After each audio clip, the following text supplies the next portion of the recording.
तो चलिए आज की क्लास स्टार्ट करते हैं हम। और आज हमारा नया चैप्टर स्टार्ट हो रहा है, वेव ऑन स्ट्रिंग। तो अब बेसिकली आपके 11th और 12th मिला के 3 चैप्टर आएंगे वेव के, 4 आएंगे चैप्टर वेव के, जिसमें फर्स्ट चैप्टर है वेव ऑन स्ट्रिंग। इसके बाद एक चैप्टर हम इसी ईयर में पढ़ने वाले, जस्ट इसके बाद साउंड वेव। फिर 2 चैप्टर आप अगले साल पढ़ोगे वेव के, एक इलेक्ट्रोमैग्नेटिक वेव और एक वेव ऑप्टिक्स। टोटल ऐसे 4 चैप्टर हैं आपके पास, 2 इस साल 2 अगले साल, मतलब 12th में। ठीक है। तो आज का जो लेक्चर हम बेसिकली आज ओवरव्यू करने वाले हैं पूरी वेव्स का। आज हम वेव ऑन स्ट्रिंग नहीं पढ़ने वाले हैं, आज हम देखने वाले हैं कि कौन कौन सी वेव्स होती हैं, कितने प्रकार की वेव्स होती हैं, वेव्स क्या होती हैं, ये सब पढ़ने वाले हैं। और फिर उसके बाद हम स्टार्ट करेंगे वेव ऑन स्ट्रिंग। ठीक है। तो सबसे पहले वेव होती क्या है, तरंग होती क्या है? So it is propagation of energy. Wave है क्या?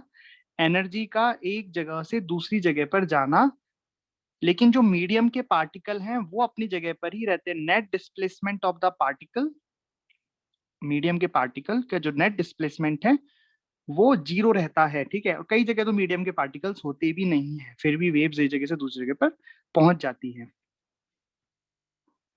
राइट।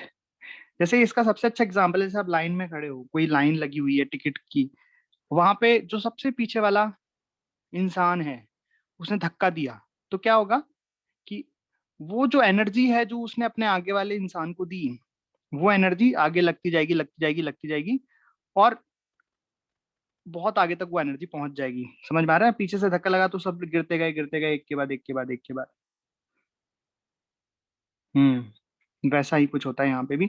एक जगह से एनर्जी स्टार्ट होती है, दूसरी जगह पर पहुंच जाती है, और मीडियम के पार्टिकल अपनी जगह पर ही रहते हैं, उनका नेट डिस्प्लेसमेंट नहीं होता है। तो ये एग्जांपल है मैंने वेव ऑन स्ट्रिंग का। स्ट्रिंग पर एक वेव, हमने यहाँ से कोई ऐसे झटका दिया, वो झटका आगे जा रहा है। तो यहाँ पे जो रस्सी के पार्टिकल्स हैं वो तो अपनी जगह पर ही रहते हैं। हमें लगता है कि रस्सी में जो है कोई ऐसी चीज आगे जा रही है, अभी हम देख भी लेंगे इसको एनिमेशन में, बट अभी वैसे आपको पता है, आप रस्सी लो, रस्सी में कोई एक झटका मारो, वो झटका आगे की तरफ जाता है ना। सपोज यहाँ पे ऐसे ये फिक्स नहीं है, हमने हाथ से यहाँ पे झटका मारा, एक साइड से बंधी हुई है रस्सी, एक साइड से हमने हाथ से इसको ऊपर नीचे किया, इस पॉइंट को करके देखना, एक साइड से बांधना रस्सी को, दूसरी साइड से हाथ से ऐसे झटका मारना, तो एक एक डिस्टरबेंस आगे जाता है, इस तरीके से जाता हुआ दिखाई देता है आगे। तो ये वाला हिस्सा इस तरीके से आगे जाता हुआ दिखाई देता है। लेकिन सपोज हमने यहाँ पे रस्सी के किसी एक पॉइंट को किसी कलर से मार्क कर दिया, यहाँ पे हमने इसको वॉयलेट कलर से सपोज मार्क कर दिया रस्सी के टुकड़े को यहाँ पे, तो हम देखेंगे कि ये जो वॉयलेट कलर का टुकड़ा है, यहाँ जहाँ पे हमने मार्किंग किया वॉयलेट, ये यहीं रहेगा। एक डिस्टरबेंस आगे जाएगा, कुछ आगे जाएगा, लेकिन जो पार्टिकल है वो अपनी जगह पर ही रहेंगे, वो आगे नहीं जाते हैं। ऐसा नहीं है कि ये जो हमने यहाँ पे इसको वॉयलेट कलर से रंग दिया, मान लो यहाँ पे इस रस्सी को, ये भी आगे जा रहा है, ये आगे नहीं जा रहा है। राइट। केवल ये डिस्टरबेंस आगे जाता है, बेसिकली एनर्जी आगे जाती है। ये किसका एग्जांपल लिया मैंने? वेव ऑन स्ट्रिंग का। ऐसे ही साउंड वेव का भी एग्जांपल आप ले सकते हो। जैसे कहीं पे कोई स्पीकर रखा हुआ है और यहाँ स्पीकर से साउंड निकल रहा है ना, चुनाव होने वाले हैं, उसका प्रचार हो रहा है। ठीक है। ऐसे तो यहाँ से क्या चली, साउंड वेव्स चली। ये साउंड वेव्स दूर तक जाएंगी, और जैसे यहाँ पे कोई आदमी खड़ा है या कोई खड़ा है, उसके कानों तक यहाँ पे पहुंच जाएंगी इस तरीके से। तो साउंड वेव में क्या हुआ है, कुछ एनर्जी है जो यहाँ से चली और यहाँ तक इंसान के कानों तक पहुंच गई, कुछ है जिसको हम डिटेल में पढ़ेंगे। बट जो मीडियम के पार्टिकल्स हैं वो अपनी जगह पर ही, नेट डिस्प्लेसमेंट उनका जीरो था, अपनी जगह पर ही वो कुछ करते हैं, ऐसे अपनी जगह पर ही वो एसएचएम करते हैं। जैसे यहाँ पे हर पार्टिकल क्या हो रहा है, ऊपर जा रहा है, फिर नीचे आ रहा है, ऊपर जा रहा है, नीचे आ रहा है, ऊपर जा रहा है। मतलब यहाँ पे हर पार्टिकल अपनी जगह पर क्या कर रहा है, अपनी जगह पर ही मूव हो रहा है ऊपर नीचे। यहाँ पे हर पार्टिकल अपनी जगह पर आगे पीछे मूव हो रहा है, लेकिन उनका नेट डिस्प्लेसमेंट जीरो है। राइट। इस तरीके से ये होती है वेव। अच्छा, इसमें एक और एग्जांपल हम ले सकते हैं सन से। सन से जो लाइट आती है, बट रास्ते में क्या है, वैक्यूम है ना। तो ऐसे यहाँ से भी क्या चल रही है, एक तरीके से यहाँ से इलेक्ट्रोमैग्नेटिक वेव्स आ रही हैं सन से। सन से इलेक्ट्रोमैग्नेटिक वेव्स आ रही हैं अर्थ तक।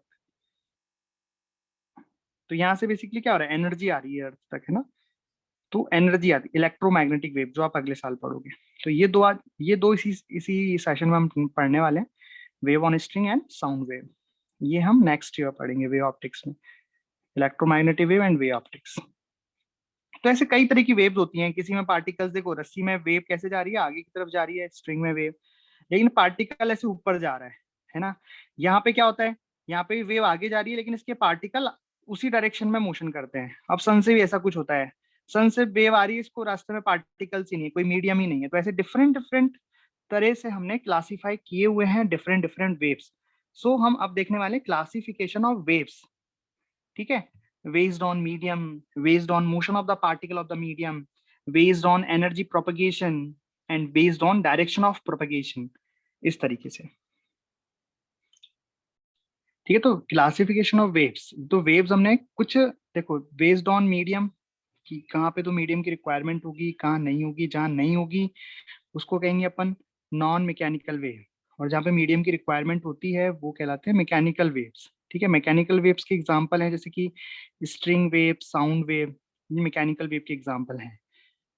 और नॉन मैकेनिकल वेव के एग्जांपल जैसे कि इलेक्ट्रोमैग्नेटिक वेव, इलेक्ट्रोमैग्नेटिक वेव को चलने के लिए मीडियम की रिक्वायरमेंट नहीं होती है। सन से अर्थ पे जो एनर्जी आ रही है वहां रास्ते में तो कोई मीडियम है नहीं, वैक्यूम है, वैसा।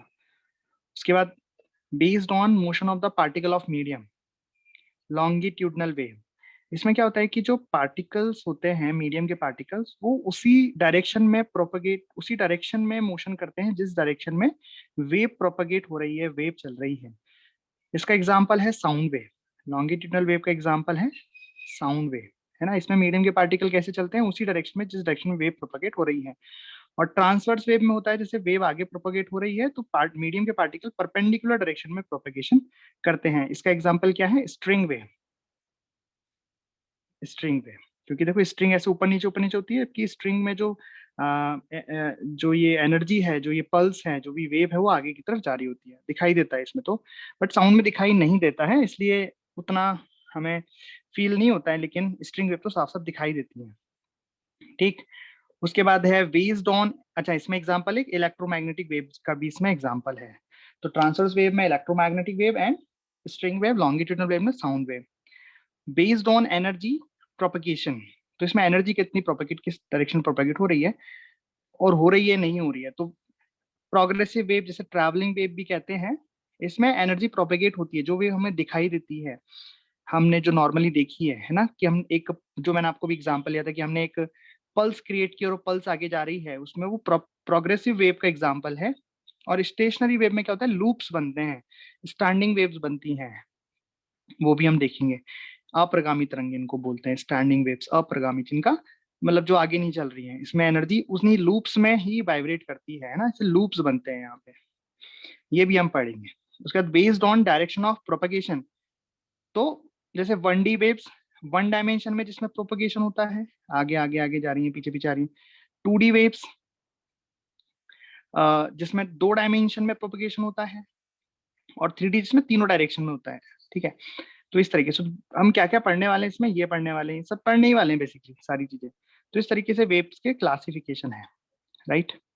2D वेव का एग्जांपल है ripples in water, 2D wave का एग्जांपल रिपल्स इन वाटर, जैसे कोई पानी है, झील है, तालाब है ना, या फिर नॉर्मल बकेट में पानी भरा हुआ है, पानी शांत है, उसमें आप कुछ पटक दो, कुछ पत्थर या छोटा सा टुकड़ा डाल दो, तो उसमें कैसे रिपल्स जनरेट होते हैं, राइट।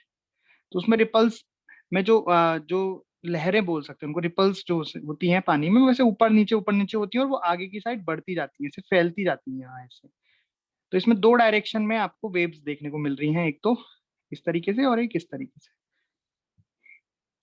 तो ये 2D वेव्स।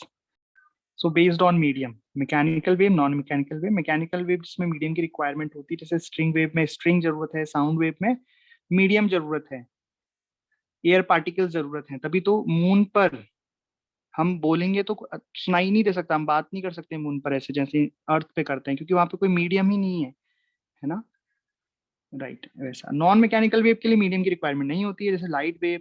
अब लाइट वेव और इलेक्ट्रोमैग्नेटिक वेव्स क्या हैं, तो पहले तो अलग अलग समझा जाता था कि लाइट वेव्स कुछ और हैं, लेकिन जब इलेक्ट्रोमैग्नेटिक वेव्स की पूरी स्पेक्ट्रम का पता लगा तो पता लगा कि लाइट वेव्स तो उसका बस एक हिस्सा है, बहुत सारी वेव्स होती हैं इलेक्ट्रोमैग्नेटिक वेव्स में, जैसे ultraviolet rays, infrared, X ray, gamma ray, है ना, कॉस्मिक रेज, बहुत सारी रेज होती हैं।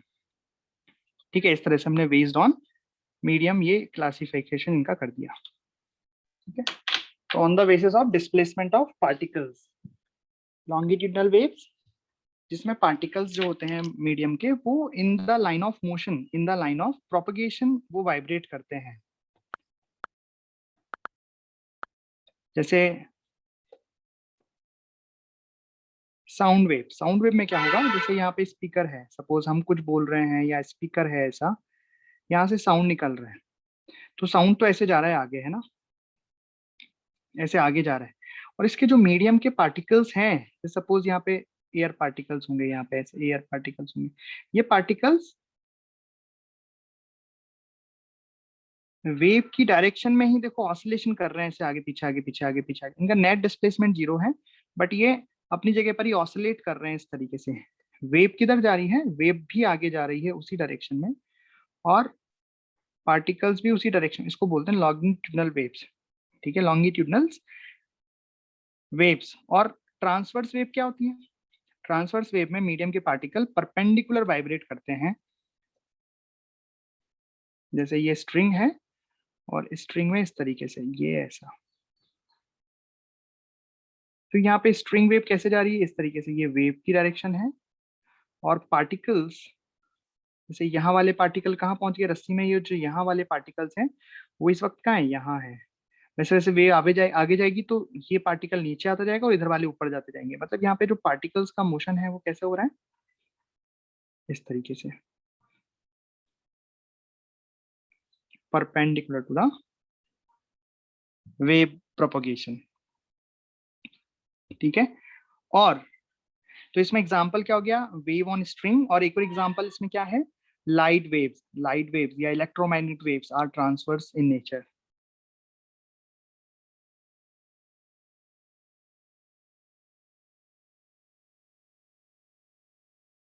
इलेक्ट्रोमैग्नेटिक वेव्स,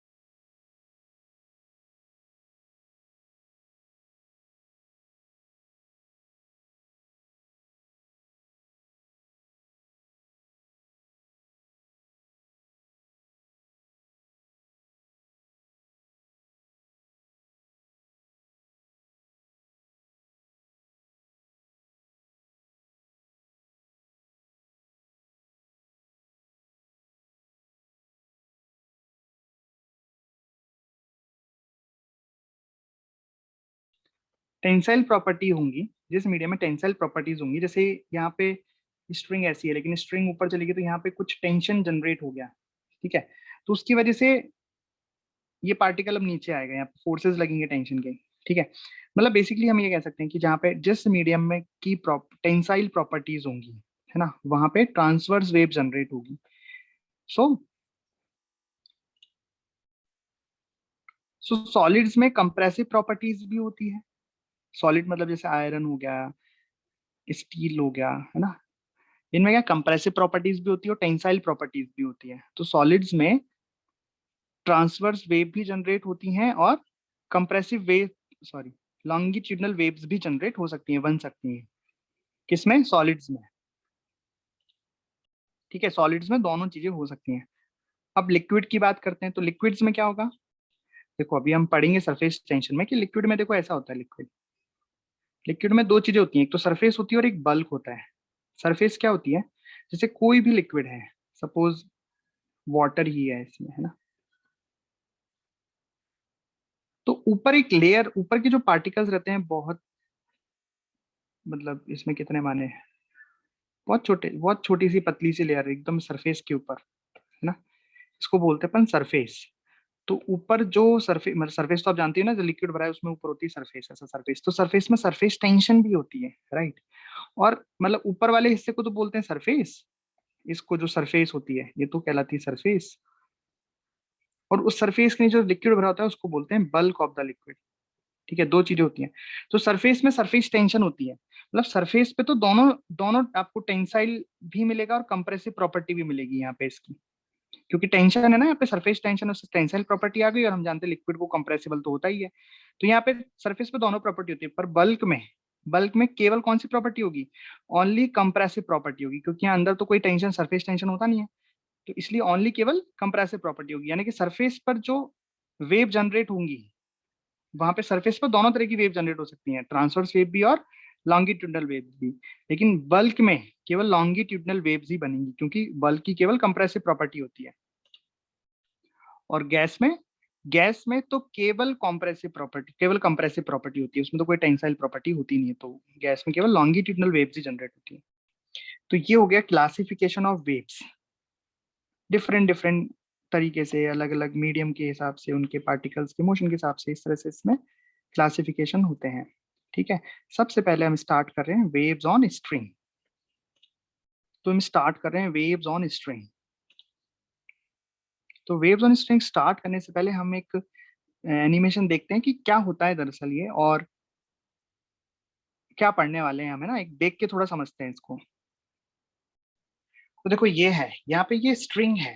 ठीक है, तो अभी हम क्या पढ़ रहे हैं, अभी नॉर्मल पढ़ रहे हैं, मतलब नो एंड, मतलब इधर कोई इसका सिरा, कोई एंड, नो एंड का मतलब इधर एंड नहीं है। वैसे दो तरह से एंड हो सकते हैं, फिक्स एंड हो सकता है, जैसे ये अब एंड हिल नहीं सकता, और एक लूज एंड हो सकता है, मतलब ये अपने एंड पर फ्री है, फ्री एंड भी बोलते हैं इसको, यहाँ पे अपने एंड पर मोशन करने के लिए फ्री है। बट अभी हम नो एंड की बात करें कि दूसरा एंड कहाँ है, हमें कुछ पता नहीं है। और देखो यहाँ पे जो मैं आपको बता रहा था कि देखो अब ये एंड है इधर। अब स्ट्रिंग वेव क्या है, ये स्ट्रिंग है, दिखाई दे रही है आपको, यहाँ पे पार्टिकल्स हैं, ये green green green, red red red, different different particles है ना। यहाँ पे हमने कोई इसको डिस्टरबेंस दिया, यहाँ अपने हाथ से हम इसे डिस्टरबेंस दे सकते हैं ऐसे, तो देख लो यहाँ पे जो डिस्टरबेंस है वो आगे मूव कर रहा है, देख रहा है, जैसे जो भी आप डिस्टरबेंस यहाँ दे रहे हो वही डिस्टरबेंस आगे मूव कर रहा है, देखो ये, राइट, ऐसा। तो सपोज हम यहाँ से, अब वहां तो रैंडम रैंडम मैनुअल डिस्टरबेंस था, तो उतना देखने में उतना अच्छा नहीं लग रहा था, तो हम यहाँ पे एक पल्स जनरेटर का सहारा लेते हैं। ये रहा पल्स जनरेटर, जैसे मैं इस पे क्लिक करूंगा तो एक पल्स यहाँ से निकलेगी, तो आप देख रहे हो यहाँ पे ये एक पल्स निकल रही है, ये पल्स डिस्टरबेंस आगे तक जा रहा है। तो यहाँ पे ध्यान से देखो कि क्या पार्टिकल्स आगे जा रहे हैं क्या?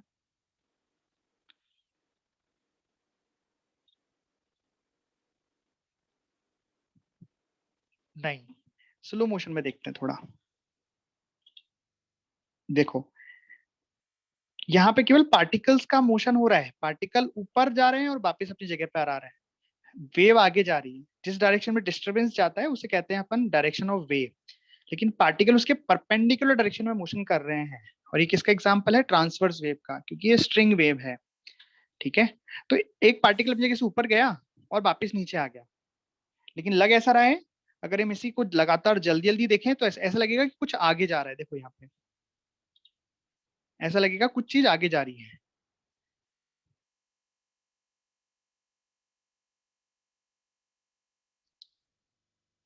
लेकिन आगे नहीं जा रहा है कुछ भी, बस अपनी ही जगह पर पार्टिकल्स ऊपर नीचे हो रहे हैं, राइट, ऐसा। तो अब हम ये सब पढ़ने वाले हैं कि कोई स्ट्रिंग में जो वेव चलती है, ये velocity of wave in the string क्या होगी, है ना।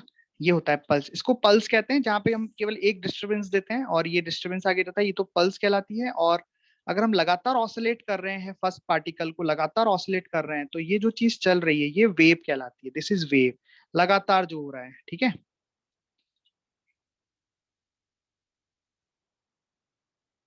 और जो केवल एक बार हमने दिया, दिस इज पल्स।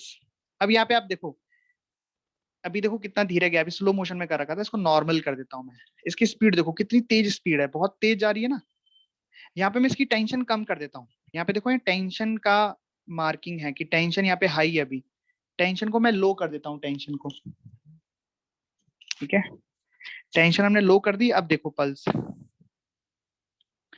पल्स की स्पीड उससे धीरे हो गई, थोड़ा इसकी विड्थ बढ़ाते हैं तो अच्छा दिखेगा। उससे स्लो है, ये पिछले वाले से स्लो है। और देखो मैं पल्स जनरेट करने के बाद बीच रास्ते में इसकी टेंशन बढ़ा देता हूँ, देखो ये तेज हो गई स्पीड।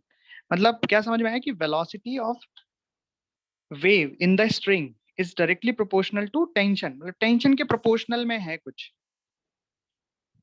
है ना। हाँ ओके ठीक है, और जैसे जैसे आएगा वैसे वैसे देखेंगे, अभी इतना ही रखते हैं। तो अभी हमें बस इतना ही समझना था अभी के लिए।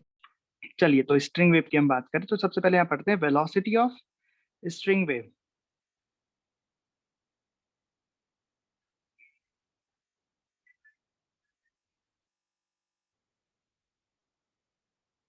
वेलोसिटी ऑफ स्ट्रिंग वेव को हम v से रिप्रेजेंट करेंगे। v वेव की वेलोसिटी, ये v होता है अंडर रूट ऑफ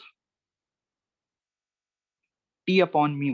यहाँ पे t और म्यू क्या है वो ध्यान से समझना। तो बेसिकली t यहाँ पे है tension in the string,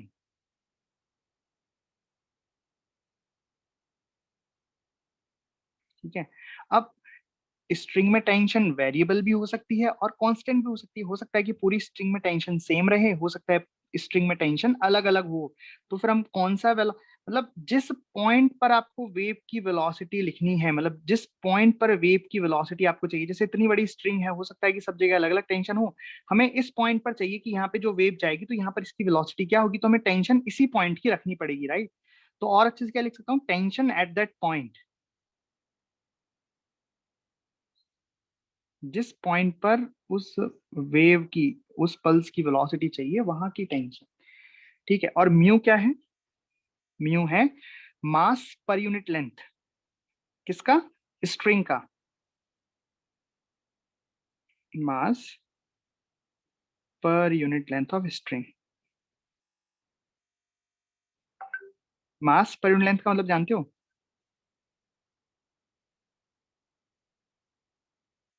mass per unit length of string. जैसे स्ट्रिंग की लेंथ है M upon L, very good, M upon L, total mass upon total length. अब इसको मैं एक तरीके से और लिख सकता हूँ, जैसे यहाँ पे म्यू है मास अपॉन लेंथ। सपोज ये रस्सी है, रस्सी का बनाऊं ये सपोज ये एक स्ट्रिंग है, ठीक है।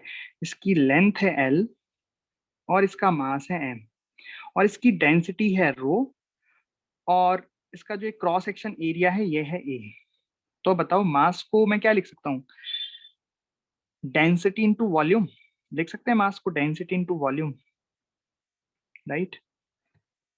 डेंसिटी को तो डेंसिटी, एंड वॉल्यूम को क्या लिख सकते हैं, एरिया इंटू लेंथ। मतलब ये जो क्रॉस सेक्शन एरिया है स्ट्रिंग का, क्रॉस सेक्शन एरिया, अच्छा क्रॉस सेक्शन एरिया को हम एस से रिप्रेजेंट कर लेते हैं, क्योंकि यहाँ पे ए का मतलब एम्पलीट्यूड रहेगा, तो आगे आपको कंफ्यूजन ना हो उसके लिए हम अभी इसको एस से रिप्रेजेंट कर लेते हैं। एस मतलब क्रॉस सेक्शन एरिया, एरिया को हम एस से भी रिप्रेजेंट कर सकते हैं, ठीक है। लिखूं क्या यहाँ पे, एस का मतलब क्या है, ऐसे एरो बना देता हूँ, क्रॉस सेक्शन एरिया, ठीक।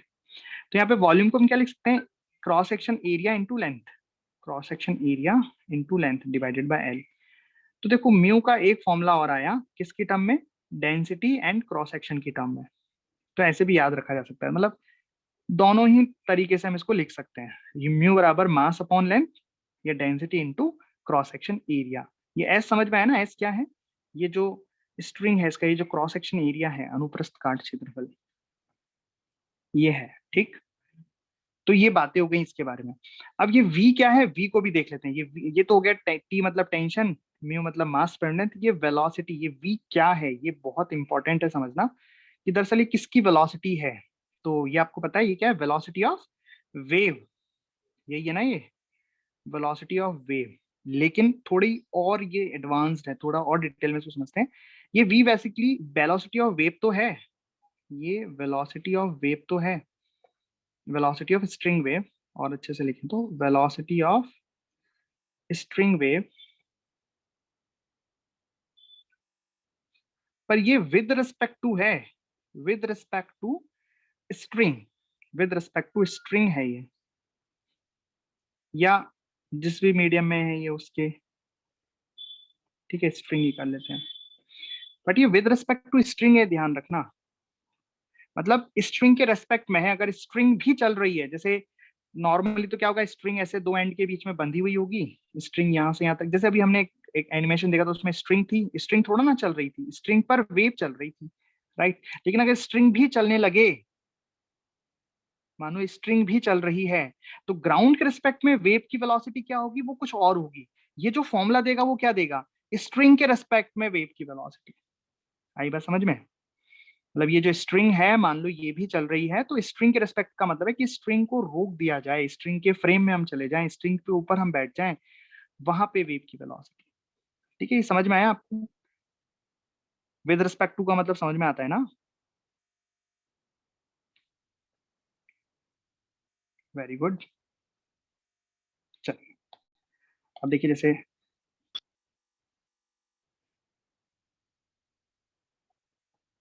सपोज एक क्वेश्चन करते हैं हम। इसमें क्या है ना कि एक स्ट्रिंग है और यहाँ पे एक मास टंगा हुआ है, इस पे लोड टंगा हुआ है मास m का। बट यहाँ पे जो स्ट्रिंग है, ये स्ट्रिंग लाइट है, बहुत हल्की है, लाइट रोप।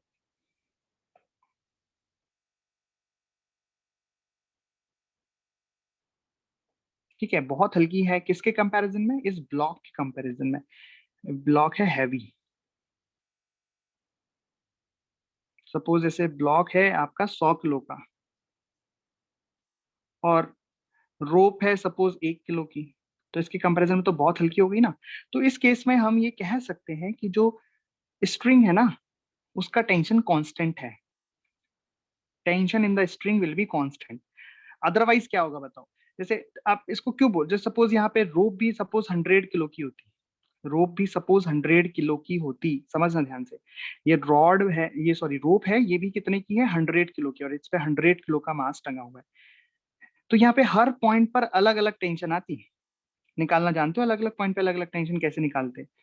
बिल्कुल आप निकालना जानते हो ना, एनएलएम में हमने खूब प्रैक्टिस की है, ये सिस्टम तो इक्विलिब्रियम में ही है। तो क्या करना पड़ता है, बस एफबीडी बनाना पड़ता है। जैसे आपको इस पॉइंट की हमें यहाँ पे टेंशन निकालनी है, तो यहाँ पे एफबीडी बना दो, यहाँ पे मास का एमजी और जितनी रोप है उसका एमजी नीचे आ जाएगा, और बचे को वो टेंशन बन जाएगी। तो इस तरीके से, तो मतलब जैसे जैसे हम ऊपर बढ़ते जाएंगे, रोप ऐड होती जाएगी, तो टेंशन बढ़ता जाएगा। समझ में आ रहा है? मतलब अगर ये रोप भी 100 की होती, तो यहाँ पे टेंशन कितना आता पता है, केवल मास का, यानी कि 1,000 न्यूटन। लेकिन अगर यहाँ पहुंचते ना हम, यहाँ तक टेंशन कितना हो चुका होता, अगर ये रोप 100 kg की होती, तो 100 ये हो जाता आपका 2000 न्यूटन। मतलब यहाँ से लेके यहाँ तक टेंशन 1000 से 2000 तक वैरी करता। कैसे निकाला मैंने? यहाँ पे तो केवल इस ब्लॉक का आया, और यहाँ पे ब्लॉक प्लस पूरी रोप रोप 100 + 100 200 × g, है ना। लेकिन अभी हम जो कर रहे हैं उसमें क्या है कि ये बहुत हल्की है, तो यहाँ पे कितना आएगा, यहाँ पे आएगा 100, यानी कि 1000 न्यूटन। और यहाँ पे आएगा 100 + 1, यानी कि 101 × g। 101 × g कितना हो जाएगा, 1010, यही हो जाएगा। और यहाँ पे कितना आया था, 1000। कितना बड़ा, यहाँ से यहाँ तक बस 10 न्यूटन बढ़ा, 1000 और 1010। तो बोले कि हाँ हटाओ, नेग्लेक्ट करो। मतलब यहाँ पे म्यू सेम है, म्यू तो सेम ही है, क्योंकि यूनिफॉर्म रोप है। कैसी रोप है, यूनिफॉर्म रोप है। अब रोप में भी ऐसा हो सकता है कि रोप ऊपर जाते जाते मोटी होती जा रही है। सपोज यहाँ पे रोप पतली है और ऊपर जाते जाते तो मोटी होती जा रही है, तो नॉन यूनिफॉर्म रोप होगी। जब रोप नॉन यूनिफॉर्म होगी, तो उसका मास, मतलब लैम्डा वेरिएबल आएगा एक्स के साथ। मास पर यूनिट लेंथ को अपन लैम्डा से रिप्रेजेंट करते हैं ना, ध्यान है आपको, जो सेंटर ऑफ मास पढ़ा था, तो वो वेरिएबल आ जाएगा, है ना, एक्स के साथ वेरी कर जाएगा। लेकिन यहाँ पे यूनिफॉर्म रोप है, तो यहाँ पे सब कुछ सेम आ गया। क्या क्या सब कुछ, जैसे कि म्यू सेम, ठीक है। बहुत हल्की रोप है, इसलिए टेंशन सेम। और जब टेंशन सेम हो गया, म्यू सेम हो गया, तो वेलोसिटी ऑफ वेव भी क्या हो जाएगी, बताओ, वेलोसिटी ऑफ वेव भी क्या हो जाएगी, सेम, राइट। समझे क्या? जैसे यहाँ पे हमने कोई वेव की कोई पल्स जनरेट की, वो कितनी वेलोसिटी से ऊपर जाएगी, वो वेलोसिटी √T/μ से ऊपर जाएगी। यही बात समझ में? सिंपल है ना, सेम वेलोसिटी रहेगी यहाँ से यहाँ तक। तो ये तो बड़ा ही सिंपल है। जब रोप की लाइट रोप है, यूनिफॉर्म रोप है, तो इसमें तो कुछ दिक्कत ही नहीं है। अंडर रूट टेंशन निकालेंगे, तो यहाँ पे टेंशन क्या आ जाएगी, सपोज मास m का अगर लोड टांगा है हमने, तो यहाँ पे टेंशन आ जाएगी कितनी, mg। तो ये हो जाएगा √mg/, म्यू मास पर यूनिट लेंथ, जो भी मास दिया है इस स्ट्रिंग का। अब ध्यान रखना म्यू जब आप निकालोगे तो मास ऑफ द स्ट्रिंग काम में आएगा, मास ऑफ द ब्लॉक मत ले लेना, स्ट्रिंग का मास अपॉन स्ट्रिंग की लेंथ। तो ऐसे क्वेश्चन तो बड़े सिंपल है। हम कुछ करते हैं जिसमें टेंशन वेरिएबल हो, है ना, ऐसे सवाल करते हैं। पहले उसको समझ लेते हैं, चलो थोड़ा पहले, कि सपोज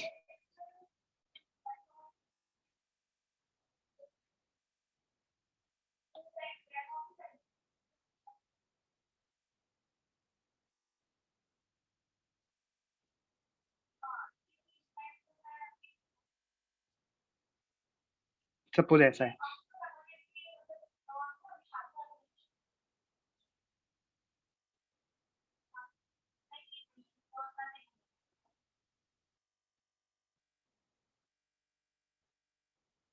ऐसा। बट यहाँ पे क्या है, स्ट्रिंग थिक रोप है, मतलब हैवी रोप है ना,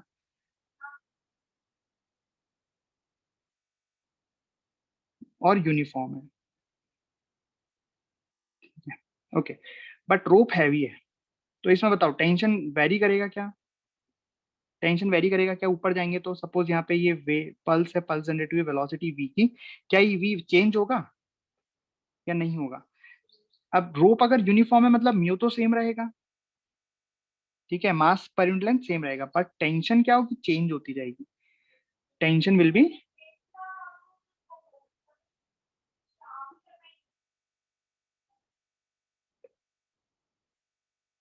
जैसे जैसे हम ऊपर जाते जाएंगे टेंशन इंक्रीज कर होती जाएगी,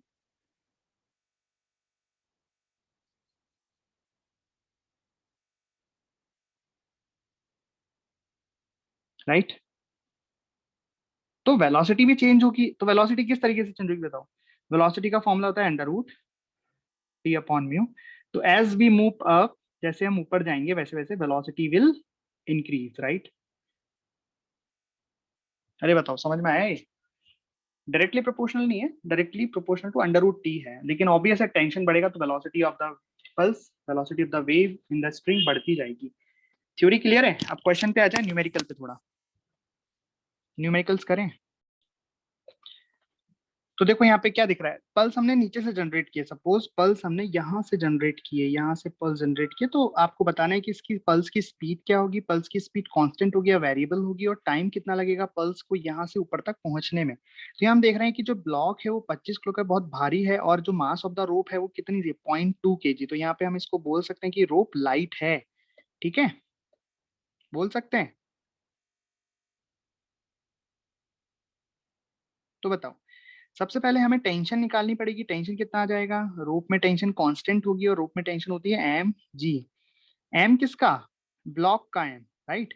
भाई यहाँ पे हम एफबीडी बनाएंगे इसका, तो ऊपर लगेगी टेंशन टी और नीचे लगेगी एम जी। अब इतने सवाल इतने छोटे छोटे के लिए हम एफबीडी नहीं बनाएंगे, हमें पता है कि टेंशन ऊपर लग रही है और एम जी नीचे। तो एम जी कितना आ गया, ये 250 न्यूटन आ गया। अरे कोई दिक्कत है, बनाए तो एफबीडी, राइट। ये टेंशन इसमें ऊपर रूप में आ जाएगी, और म्यू कितना आएगा, म्यू होता है मास अपॉन लेंथ, पर ये मास किसका, रोप के लिए होता है ना, तो रोप का मास कितना है 0.2 kg डिवाइडेड बाय 1 मीटर। तो 0.2 यहाँ पे क्या हो जाएगा, म्यू हु की वैल्यू, राइट। अब हमें वेलोसिटी निकालनी है, first question, velocity of wave क्या होता है formula, under root T upon mu. Tension कितना है 250 डिवाइडेड बाय 0.2, कितना आ रहा है जरा सॉल्व करना है इसे, 25√2 मीटर पर सेकेंड ऐसा कुछ आ रहा है, राइट। तो ये वेलोसिटी ऑफ पल्स हो गई, speed of the pulse, right. और पल्स को, अब पल्स की वेलोसिटी जो है कांस्टेंट है, और उसको कितना लेंथ ट्रेवल करना है, डिस्टेंस कितना ट्रेवल करना है, 1 मीटर। तो बताओ टाइम कितना लगेगा, सिंपल फॉर्मूला, डिस्टेंस बराबर वेलोसिटी इंटू टाइम, डिस्टेंस बराबर स्पीड इंटू टाइम। कांस्टेंट है ना, तो एक्सेलरेशन वाला थोड़ा ना लगाएंगे, ये वाला ही लगेगा। जब एक्सेलरेशन 0 होता है तो ये लगता है ना, डिस्प्लेसमेंट बराबर वेलोसिटी इंटू टाइम। तो डिस्प्लेसमेंट कितना हुआ, यहाँ से यहाँ तक ऊपर तक पहुंचना है इसे, तो डिस्प्लेसमेंट हुआ 1 मीटर। तो टाइम कितना आ गया, एल अपॉन वी, यानी कि 1/25√2। अब जो भी आया, रैंडम डेटा हमने लिया था, पर क्वेश्चन समझ में आया, इसमें टेंशन चेंज नहीं हो रही है। तो टेंशन अगर चेंज नहीं हो रही है तो यहाँ पे वेलोसिटी कांस्टेंट रहेगी, और इस तरीके से रहेगी। आया समझ? ठीक है, एक और करें। तो इसमें आपने देखा कि पल्स चल रही है, पर ये जो स्ट्रिंग है वो स्ट्रिंग रुकी हुई है, स्ट्रिंग, ये सिस्टम नहीं चल रहा है, राइट। बट अभी अगर मैं इस पूरे सिस्टम को लिफ्ट में रख दूं तो क्या होगा, तब समय कितना आएगा, तब वेलोसिटी कितनी आएगी, तो वो सब निकाल सकते हैं। बोलो, अगर ये पूरा सिस्टम मैंने यहाँ पे एक एक पूरे सिस्टम को मैंने एक लिफ्ट में रख दिया, और लिफ्ट यहाँ पे कांस्टेंट वेलोसिटी v से ऊपर जा रही है, तो टाइम कितना लगेगा, तो क्या होगा बताइए, कैसे निकालेंगे। तो उसके लिए एक क्वेश्चन करते हैं तो आपको समझ में आ जाएगा, ठीक।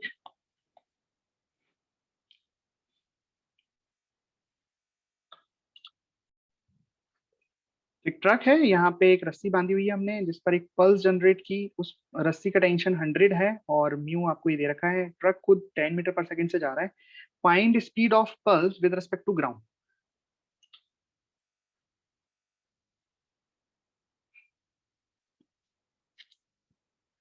तो कैसे करेंगे बताइए।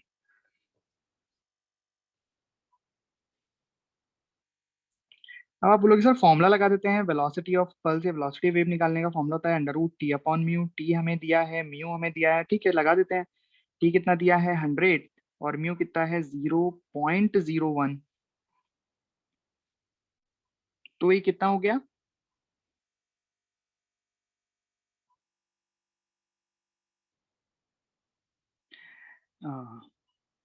कितना आ रहा है बताओ जरा।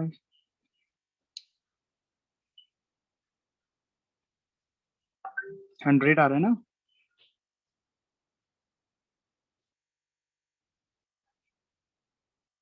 Yes, okay. तो ये वेलोसिटी किसकी आई, ये वेलोसिटी कौन सी आई, ये आई तो वेलोसिटी पल्स की है, बट ये किसके रिस्पेक्ट में है, ये स्ट्रिंग के रिस्पेक्ट में है, और स्ट्रिंग तो खुद ट्रक में रखी है, और ट्रक 10 मीटर पर सेकंड से जा रहा है, मतलब ये पूरी जो स्ट्रिंग का सेटअप है ये भी तो ट्रक के साथ 10 मीटर पर सेकंड से जा रहा है। मतलब ये जो स्पीड आई 100 मीटर पर सेकंड, ये बेसिकली क्या है, ये विद रिस्पेक्ट टू ट्रक है ना। तो ये जो वेलोसिटी आई है 100 मीटर पर सेकेंड वेव की, वो किसके रिस्पेक्ट में है, ये ट्रक के रिस्पेक्ट में है। लेकिन हमें किसके रिस्पेक्ट में चाहिए, हमें तो ग्राउंड के रिस्पेक्ट में चाहिए, तो हमें थोड़ा सा रिलेटिव मोशन लगाना पड़ेगा कि velocity of wave with respect to truck बराबर velocity of wave with respect to ground minus velocity of truck with respect to ground. अच्छे से जानते हैं फॉर्मूला। अब हमें क्या क्या पता है, velocity of wave with respect to truck पता है, वेलोसिटी ऑफ ट्रक पता है, हमें वेलोसिटी ऑफ वेव निकालनी है विद रिस्पेक्ट टू ग्राउंड। तो इसको मैं इधर ले आता हूँ, velocity of wave with respect to ground, ये इधर चला जाएगा, तो ये बचेगा velocity of wave with respect to truck plus velocity of truck with respect to ground, right. Value रख दें, velocity of wave with respect to truck कितना है 100 मीटर पर सेकेंड, तो ये हो गया 100 प्लस वेलोसिटी ऑफ ट्रक भी उसी डायरेक्शन में है 10, तो ये भी प्लस में आ जाएगा 10। तो आंसर कितना आया, ये किसके रिस्पेक्ट में आई है, इस तरीके से। समझ में आई बात आपको। चलिए एक और करते हैं। चलिए क्वेश्चन है, यहाँ पे हमने क्या किया है कि एक small pulse bottom most point पे जनरेट की है इस तरीके से, लेकिन यहाँ पे हम देख रहे हैं कि रोप थोड़ी थिक है, तो यहाँ पे टेंशन हर पॉइंट पे चेंज होगा। तो आपसे पूछा गया first question, find the speed of pulse when it is height of x, मतलब यहाँ से एक्स हाइट पर है, वहां पर इसकी वेलोसिटी क्या होगी पल्स की, और पल्स को यहाँ तक पहुंचने में कितना समय लगेगा। अब पहले जब ये क्वेश्चन किया था हमने, वहां पे तो वेलोसिटी कांस्टेंट आई थी, तो हमने सीधा एल इंटू वी टी लगा दिया था। लेकिन अभी जो वेलोसिटी आएगी वो टेंशन जो है वो एक्स का फंक्शन आएगा, मतलब जैसे जैसे हम ऊपर जाते रहे टेंशन बढ़ती जा रही है, तो वेलोसिटी भी एक्स का फंक्शन आएगी। ठीक है, तो वहां पे टाइम कैसे निकालना है वो आपको सोचना है, करो इसको। तो कैसे करेंगे कि देखो, अगर हमें वेलोसिटी फाइंड करनी है इस पॉइंट पर, सपोज ये एक्स है, यहाँ से ये एक्स है, बॉटम मोस्ट पॉइंट से एक्स डिस्टेंस है ये, यहाँ पे हमें वेलोसिटी फाइंड करनी है पल्स की, तो वेलोसिटी ऑफ द पल्स का formula under T upon mu, तो सबसे पहले हमें म्यू ढूंढना पड़ेगा। तो म्यू तो ठीक है, यूनिफॉर्म रॉड है तो म्यू हो जाएगा यूनिफॉर्म रोप है तो मास अपॉन लेंथ, ये हो जाएगा म्यू। लेकिन टेंशन तो वेरिएबल होगी, तो एक्स डिस्टेंस पर क्या टेंशन होगी वो बताने की वो निकालने के लिए हम क्या करते हैं, जैसे स्ट्रिंग में कहीं पे भी बीच में से टेंशन निकालनी होती है, तो हम क्या स्ट्रिंग को वहां से काट देते हैं, याद है आपको, यहाँ से काट देते हैं, मतलब केवल इतनी इतनी रोप का हम एफबीडी बनाते हैं, है ना। सपोज इतनी रोप का हमने एफबीडी बनाया, तो ये कुछ ऐसा होगा, ये रोप है इसके अंदर, ये डब्बा, ठीक है, ये ऐसे इसका हमने एफबीडी बनाया, है ना, ध्यान से देखना। सो यहाँ पे जो रोप है उसकी लेंथ कितनी है x, तो इसका मास कितना होगा, इसका मास कितना होगा m डैश, भाई टोटल मास m है तो m डैश इसका मास होगा, और m डैश में क्या बोल सकता हूँ कि l लेंथ का मास है x, तो सॉरी l लेंथ का मास है कैपिटल M, तो x लेंथ का मास होगा m upon l into x. ठीक है, तो ये मास आ गया m upon l into x. अब इसका एफबीडी बनाते हैं, तो यहाँ पे क्या लगेगा नीचे m डैश जी, और ऊपर लगेगा टेंशन T, मतलब हमें x डिस्टेंस पर, यहाँ से x डिस्टेंस पर टेंशन मिल गई। अब ये है तो इक्विलिब्रियम में, रोप कहीं जा तो ना रही है, पल्स जा रही है, तो है तो इक्विलिब्रियम ही, तो यहाँ से T बराबर कितना आ गया, यहाँ से T बराबर आ गया m डैश जी, और m डैश की वैल्यू कितनी है m upon l into x, ये m डैश हो गया इंटू जी, तो हमें टेंशन भी मिल गया और म्यू तो हमें पता ही था। तो बस अब हम आ जाते हैं हमारे क्वेश्चन पे और हम निकालते हैं वेलोसिटी ऑफ द पल्स। तो under root T upon mu बराबर अंडर रूट टी कितना है m upon l into x into g divided by mu कितना है m अपॉन l, कितना है बताओ, वेलोसिटी आया अंडर रूट एक्स जी, मतलब जैसे जैसे x बदल रहा है, x जैसे जैसे हम ऊपर जा रहे हैं वैसे वैसे वेलोसिटी भी बढ़ती जा रही है, बिकॉज टेंशन भी बढ़ती जा रही है। देखा था हमने जब थ्योरी पढ़ रहे थे तब कि जैसे जैसे ऊपर जाएंगे वेलोसिटी बढ़ती जाएगी। ओके, ये बातों में समझ में आ गई। फर्स्ट क्वेश्चन हमने कर लिया, वेलोसिटी निकाल दी, बट सेकंड क्वेश्चन कैसे करें, इसको यहाँ से यहाँ तक पहुंचने में कितना समय लगेगा। हमें डिस्प्लेसमेंट पता है, डिस्प्लेसमेंट है capital L, but velocity will increase with the x, right. मतलब यहाँ पे हम डायरेक्ट फॉर्मूला तो लगा नहीं सकते क्योंकि वेलोसिटी कांस्टेंट नहीं है ना। या तो हमें एक्सेलरेशन पता होता, तो अब देख लेते हैं एक्सेलरेशन कांस्टेंट है वेरिएबल, तो हम यहाँ से फिर v बराबर you plus A T, S बराबर यू प्लस हार्ट, ऐसे कुछ लगा देते हैं। लेकिन यहाँ पे तो हमें एक्सेलरेशन भी नहीं पता है, बस वेलोसिटी की इक्वेशन पता है, तो क्या करें। तो ये क्या बन गया, एक सिंपल प्रॉब्लम बन गई काइनेमेटिक्स की, जहाँ पे हमें वेलोसिटी का as a function of x, एक फंक्शन पता है एक्स का वेलोसिटी का, और हमें उससे टाइम निकालना है कि उसको यहाँ से लेके यहाँ तक जाने में कितना समय लगा। ठीक है, तो सबसे एक काम क्या करता हूँ मैं, एक्सेलरेशन फाइंड कर लेता हूँ। अगर एक्सेलरेशन कांस्टेंट आ गया तो काम वैसे ही बहुत आसान हो जाएगा। तो मैं क्या करता हूँ, एक्सेलरेशन पूछा नहीं है एक्सेलरेशन, बट मैं फाइंड कर लेता हूँ।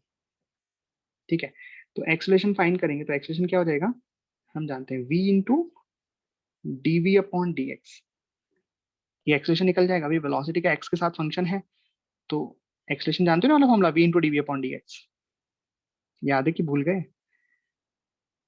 तो v कितना है अंडर रूट एक्स जी, और d v upon d x का मतलब है इसका differentiation with respect to x, कितना आएगा, याद करो कितना आएगा। ये क्या लिखा हुआ है, एक्स जी की पावर हाफ, तो जी की पावर हाफ तो कांस्टेंट है, इसको तो एज इट इज रख दें। बचा कितना, रूट एक्स, एक्स की पावर हाफ, तो हाफ आगे आएगा, तो ये हो गया 1/2 रूट एक्स। बोलो आया। तो यहाँ से बताओ एक्सलेशन कितना आ गया, देखो रूट एक्स से रूट एक्स गया, रूट जी इंटू रूट जी कितना हो गया जी, और डिवाइडेड बाई 2, तो हम एक्सलेशन क्या देख रहे हैं, एक्सलेशन आ गया g/2। अरे तो सिंपल आ गया, बढ़िया आ गया, एक्सलेशन कांस्टेंट आ गया है तो, राइट। ये एक्सलेशन किधर की तरफ आया, ऊपर की तरफ आया बेटा, नीचे नहीं आया है। ये जो एक्सलेशन आया है पल्स का, ये ऊपर की तरफ आया है g/2, तभी तो वेलोसिटी बढ़ती जा रही है। और कैसे बढ़ रही है, जब एक्सेलेरेशन ऊपर की तरफ होगा तभी तो वेलोसिटी बढ़ेगी। तो अब टाइम निकाल दें, हमें क्या क्या पता है, डिस्प्लेसमेंट पता है, इनिशियल वेलोसिटी पता है, टाइम निकालना है बस। तो टाइम निकाल लेते हैं।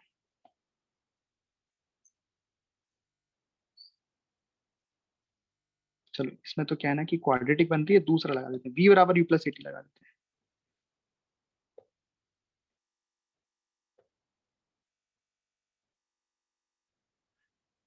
ठीक है, चलिए तो v का मतलब फाइनल वेलोसिटी है, फाइनल वेलोसिटी का मतलब क्या है कि यहाँ पर वेलोसिटी, यहाँ पर, तो यहाँ वेलोसिटी क्या होगी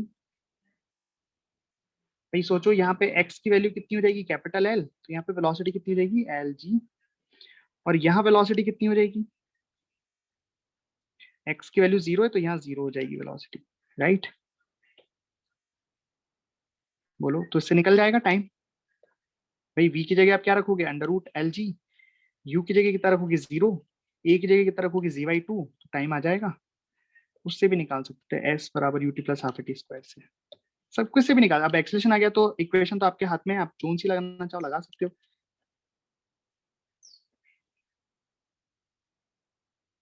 डिस्प्लेसमेंट कितना है l, इनिशियल वेलोसिटी हो गई 0 प्लस हाफ, एक्सेलेरेशन कितना रखोगे g/2 into T square. Time कितना आया है,